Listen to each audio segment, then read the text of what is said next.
more you support Nader Gonzalez, the stronger those groups are going to be in Washington. Here in California, you have another definition of paradise. It's called a Democratic Party colony. So you don't have to worry if you want the Democrat to win over McCain. It doesn't look like the Republicans are going to seriously compete here. You'll know in a few weeks whether that's true or not. And if so, you can certainly send them a message. Now, in 2000 campaign, and Gore won the 2000 campaign. I asked him, "You think he won?" He said, "Yes."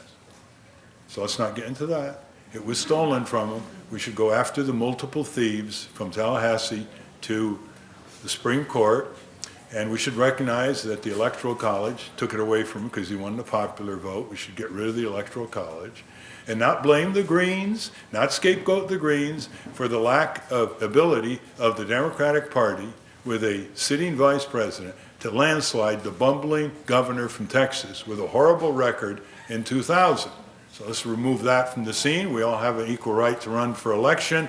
And either all of us are spoilers of one another because we're trying to get votes from one another, or none of us are spoilers. Let's just drop the political bigotry against third parties and independent candidates, without whom we would never have had these new ideas throughout our history.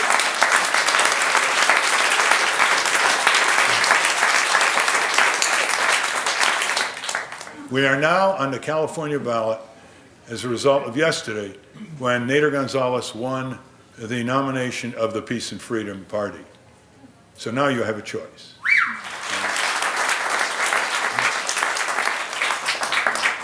Anybody want to start? Yes. Covert operations in Iran. Yes. The idea being to either destabilize the government or provoke a response from them that would be a pretext for war in Iran. What is the risk of that, and are we heading for another war in Iran, and why is the media ignoring it completely? Cyrus, a friend of mine, he's quite an accurate reporter. This is part of the government of perpetual war. They keep increasing the military budget, military-industrial complex, and there's no reason to do that. We don't have the soldiers to invade Iran. General Abizaid told me when I talked to him about this, he's now retired. You know, he was the head U.S. commander. He said a third of the army's in Iraq, a third is getting to go over there, and a third is getting ready to go back. So we don't have it's the bombing of Iran. And Ron Paul has a very good policy on that, very good speech 2 years ago. We're trying to create a fight. The Iranians are scared out of their wits. They're surrounded by the U.S. military, east, west, south, and they've been named Axis of Evil country. Well, Bush enabled Iraq that, he invaded them. Maybe they're afraid of the same thing. We're the ones who encouraged Saddam Hussein to invade Iran, 500,000 dead Iranians later, with U.S. support, logistics, and intelligence. Look at it from their point of view. This is Bush, Cheney again.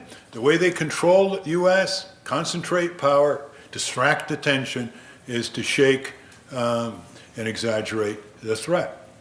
And by the way, what is Iran's weapon? They don't have a nuclear weapon. They haven't invaded anybody in 250 years. Weak country with a GDP the size of Connecticut talks belligerent.